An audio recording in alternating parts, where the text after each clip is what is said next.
Bismillahirrahmanirrahim. Alhamdulillahi rabbil alamin. Wassalatu wassalamu ala rasulillahil amin. Wa ala alihi wa sahbihi ajma'in. Wa man tabi'ahum bi ihsanin ila yaumiddin. Sallama tasliman katsira. Allahumma anfa'na bima 'allamtana wa 'allimna ma yanfa'una wa zidna ilman wa amalan wa khasyatan ya rabbal alamin. Allahumma faqihna fid din waftah alaina futuhal arifin. Allahumma inna nas'aluka ilman nafi'an, rizqan tayyiban, wa amalan salihan mutaqabbala. Rabbana syrah lana sudurana wa yassir lana umurana wahlul 'uqdatan min alsinatina yafqahu qawlana. Allahumma amin. Taib ikhwan wal akhwat rahimani wa rahimakumullah. Kembali kita melanjutkan silsilah rangkaian daras kita masih pada kitab yang pertama, Khulasah Ta'dhimul Ilmi.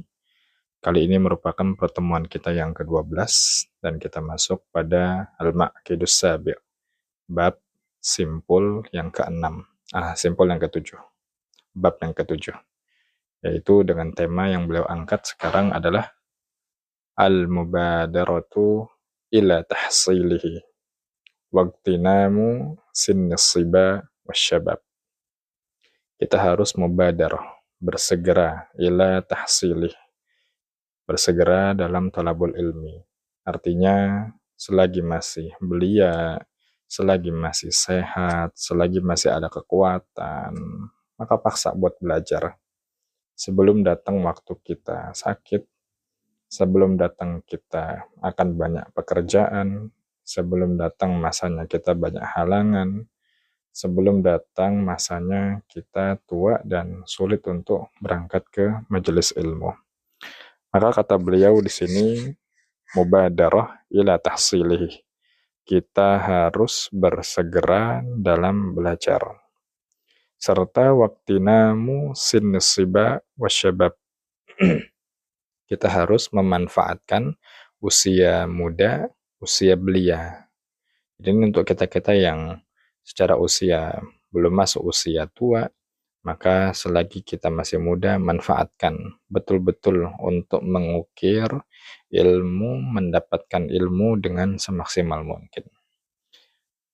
Kenapa masa muda harus disegerakan dalam belajar? Kenapa selagi kita masih muda harus paksa untuk bersegera sesegera mungkin agar kita belajar? Di sini beliau membawakan alasan yang disebutkan oleh Imam Ahmad bin Hanbal rahimahullahu ta'ala.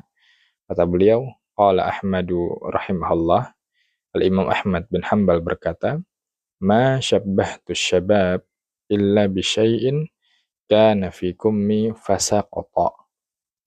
Kata beliau, Imam Ahmad berkata, ma syabbahtu syabab. Tidaklah saya memperumpamakan, tidaklah saya menganalogikan masa muda itu, illa kecuali seperti bisyai'in, sesuatu kana fi kummi, sesuatu yang saya letakkan di lengan bajuku, fasaqata, kemudian dia dengan mudahnya jatuh dari lengan baju tersebut. Jadi Imam Ahmad di sini mengatakan masa muda itu mirip seperti kita meletakkan sesuatu benda di lengan tangan kita, di lengan baju kita, bukan di telapak tangan, tapi di lengan baju. Ketika kita bergerak sedikit saja, maka benda tersebut akan jatuh, segera jatuh, cepat jatuh. Nah, maka masa muda pun demikian, cepat berlalu. Bisa kita tanya pada orang tua kita, atau kerabat-kerabat kita yang sudah melalui masa mudanya. Mungkin di memori mereka, apa yang mereka kerjakan di usia 17 tahun, 20 tahun, itu rasanya baru berlalu kemarin. Namun, tiba-tiba merasa usianya sudah kepala 3, kepala 4, kepala 5, perasaan baru kemarin. Ini betul yang disampaikan oleh Imam Ahmad. Masa muda itu seperti kita meletakkan sesuatu, benda di lengan baju, kemudian dia cepat sekali jatuhnya. Itulah masa muda. Maka harus bersegera dalam talabul ilmi. Nah, beliau menyebutkan kenapa masa muda? Kenapa kita belajar di masa muda? Kenapa kita harus mengesegerakan belajar di masa muda? Kata beliau, karena wal ilmu fi sinnis syabab asra'u ilan nafsi. Karena belajar, karena talabul ilmi fi sinnis syabab, di usia muda, di masa belia, asra'u ilan nafsi, lebih mudah masuknya, lebih cepat masuknya ke dalam jiwa kita, lebih mudah diresap, lebih mudah ditangkap. Itu kalau belajar di masa muda, kata beliau. Serta alasan lainnya adalah wa aqwa ta'alluqan wa lusuqan. Dan ketika belajar di masa muda ini aqwa, lebih kuat melekatnya dan lebih kuat lusuqan, nempelnya. Jadi lebih kuat nempelnya, lebih kuat melekatnya, serta lebih mudah untuk masuk. Mungkin kondisinya akan berbeda ketika belajar di usia yang sudah lanjut. Mungkin butuh pengulangan berkali-kali baru paham. Dan ketika paham, mudah sekali lupanya, cepat lupanya. Nah, maka ini sunatullah. Kita yang masih belia, masih usia relatif muda, cocok buat belajar, paksa diri kita untuk memanfaatkan masa muda itu untuk belajar. Baik, barakallahu fikum. Kemudian beliau membawakan perkataan dari Al-Imam Al-Hasan Al-Basri rahimahullah taala. Kata Imam Hasan Al-Basri di sini, qala Al-Hasan Al-Basri rahimahullah. Apa kata Imam Hasan Al-Basri? Al-ilmu fis sighari kan naqshi fil hajari. Kata beliau, belajar di waktu sighar, di waktu kecil, itu kan naqshi, seperti mengukir fil hajari, di atas batu. Belajar di waktu kecil, belajar di masa muda, itu seperti mengukir di atas batu. Sementara dalam perkataan yang masyhur, adapun at-ta'allum fil kibar, belajar di masa dewasa, itu kan naqshi 'alal ma'i, seperti mengukir di atas air. Ya, nggak ada manfaatnya, nggak ada asarnya, nggak ada yang bisa nyantol di ukiran di atas air tersebut. Nah, maka segera ketika kita memang masih relatif dalam usia muda, kita masih berada dalam masa belia, paksa diri kita untuk bisa belajar. Sebelum nanti kita menyesal di masa tua. Nah, barakallahu fikum, kata beliau berikutnya, faquwatu baqa'il ilmi fis sighari, faquwatu baqa'in naqshi fil hajari. Kata beliau, kuatnya ilmu yang dipelajari di masa muda, lengketnya ilmu yang dipelajari di masa belia, kaquwati baqa'in naqshi fil hajari, sebagaimana seperti kuatnya ukiran yang diukir, yang dipahat di atas batu. Jadi kata beliau, ukiran yang kita ukir, yang kita pelajaran ilmu yang kita pelajari di masa muda, itu kuatnya, bertahannya, melekatnya, seperti kuatnya ukiran yang kita ukir di atas batu. Makanya lihat, artefak-artefak yang ditemukan, itu semuanya berbahan batu. Kenapa berbahan batu? Karena orang-orang dari zaman dulu sadar bahwa ketika dia ngukir di atas batu, itu ketahanan ukiran tersebut bisa sangat panjang, bahkan lintas zaman.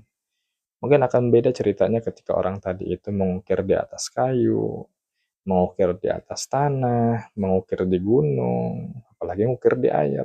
Makanya sejak zaman-zaman dahulu orang mengukir tulisan, aksara-aksara purba, artefak yang ditemukan, itu pasti berbentuk dengan media batu.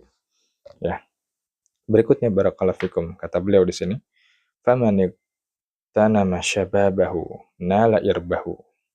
Kata beliau, barang siapa yang iktanam, yang memanfaatkan syababahu, masa mudanya, manfaatin masa muda buat belajar, buat thalabul ilmi dengan maksimal, nala irbahu, dia akan mudah mencapai tujuannya.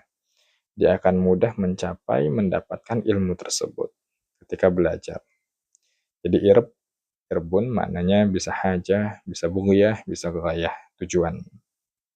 Serta kalau seandainya dia manfaatkan masa muda dan mencapai cita-citanya, menggapai tujuannya, bisa mendapatkan ilmu, apa dampaknya di masa tua? Kata beliau, wa hamida inda masyibihi surahu. Serta nanti di masa tua, di masyib, di masa tuanya, dia akan mensyukuri, akan bahagia tentang surahu, upaya keras yang dia lakukan di masa mudanya. Yang boleh tanya pada orang tua yang sukses dalam ilmu, baik ilmu agama maupun ilmu dunia. Tanya, gak mungkin mereka bahagia di masa tuanya sekarang dengan ilmu mereka, kecuali di masa muda mereka betul-betul jeripayah, jatuh bangun, jungkir balik untuk belajar.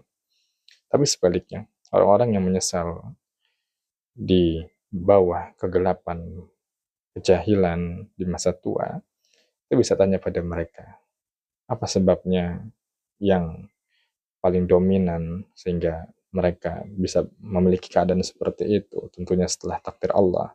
Mereka akan menjawab karena dulu mereka nggak memanfaatkan masa muda untuk produktif belajar atau untuk hal-hal yang produktif lainnya. Ya, maka manfaatkan selagi masih muda untuk betul-betul kita bisa thalabul ilmi.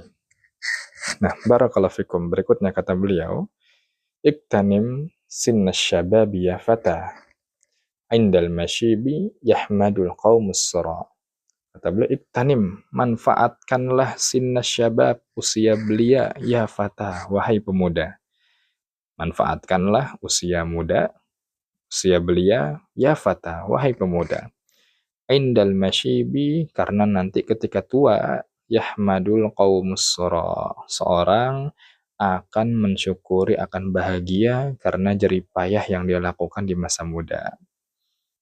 Jadi sura itu bisa dimaknai dengan upaya, usaha dengan begitu keras. Ya, tentunya di sini maksudnya adalah dia akan senang, bahagia karena upaya kerja keras untuk belajar yang dilakukan di masa muda. Jadi kata beliau demikian, manfaatin masa muda, nanti udah tua bahagia sendiri dengan ilmunya. Tapi sebaliknya, orang yang nggak manfaatin masa muda, maka akan menyesal di kemudian hari. Ya, barakallahu fikum. Nah, berikutnya, beliau akan menyampaikan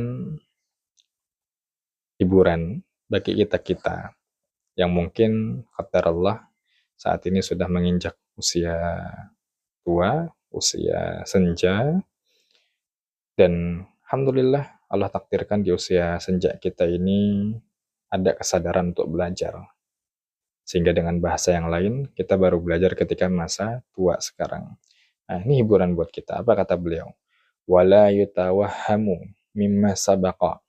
Namun, dari apa yang dijelaskan di atas tadi, yang barusan sebelumnya, wala yutawahham. Jangan disalahpahami. Jangan disalahpahami gimana? Annal kabira la yata'allam. Bukan berarti orang tua nggak perlu belajar lagi.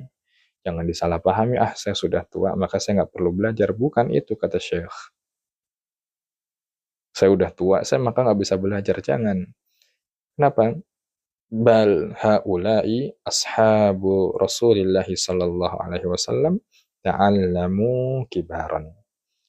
Karena dulu sahabat-sahabat Nabi pun bahkan mereka bisa mendapatkan stempel orang-orang terbaik, generasi terbaik, itu belajarnya dengan Nabi ta'allamu kibaran. Pada saat mereka sudah tua.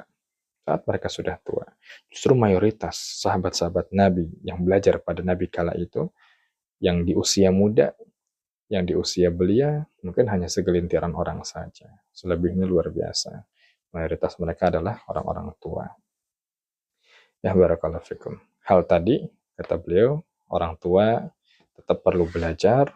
Justru sahabat-sahabat Nabi belajar di usia tua, kata beliau, Dzakarahul Bukhariyu rahimahullah fi kitabil ilmi min sahihihi. Hal ini sebagaimana disebutkan oleh Imam Al-Bukhari dalam kitab sahih beliau yang masuk pada bab atau kitabul ilminya. Jadi dalam Sahih Bukhari ada kitab atau ada bab besar yang namanya babul ilmi atau kitabul ilmi. Barakallahu fikum. Safha ba'daha, halaman berikutnya sekarang. di halaman 25 terakhir. Kenapa lebih baik idealnya belajar di masa muda? Kenapa belajar di usia senja, di usia tua, usia lanjut itu kurang ideal? Boleh sampaikan alasannya.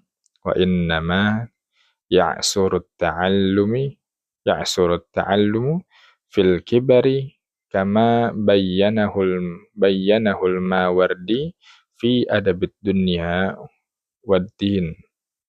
Kata beliau, belajar di masa tua itu ya'sur, sulit, karena sebagaimana yang disebutkan oleh Imam Al-Mawardi dalam kitab beliau Adabud Dunya Waddin, setidaknya di sini beliau sampaikan ada 3 sebabnya. Kenapa orang tua itu, orang yang sudah lanjut usianya, sulit untuk belajar, kurang ideal untuk belajar. 1, likasrotis syawagil, karena kalau sudah jadi orang tua, kesibukan makin banyak. Cari nafkah, berdagang, ngurus anak misalnya. Yang kedua, batil qawati, yaitu akan sering ada urusan, sering ada halangan. Batil qawati, pasti akan sering ada halangan. Misalnya halangan anak sakit, nganter anak ke pondok, macam-macam lah, intinya banyak halangannya. Banyak kesibukan, sering ada halangan yang kedua. Yang ketiga, suril alaik, yaitu akan semakin banyaknya relasi, akan semakin besarnya relasi. Dampaknya apa kalau banyak relasi, hubungan sosial? Ya akan banyak nanti undangan walimah misalnya, atau ada kabar kerabat yang meninggal, kita harus berangkat takziah misalnya. Yang mana 3 hal ini, yaitu banyak urusan, kemudian sering ada halangan, dan nambah relasi, ini nggak akan kita temukan ketika masih muda. Dulu kalau masih muda, ya usia kita belia, belum nikah, belum punya anak, belum besar relasinya, apalagi relasi circle hanya sebatas teman-teman di tempat belajar, ya otomatis konsentrasi kita untuk belajar bisa fokus 100% belajar, nulis, menghafal, murojaah, mudzakarah, fokus ke situ. Tapi kalau orang tua disebutkan oleh Imam Al-Mawardi itu ada 3, pasti kurang ideal karena banyak kesibukan, kemudian ada aja nanti halangannya, serta akan semakin besarnya relasi. Ya, kalimat penutup beliau bagus. Apa terakhir di sini?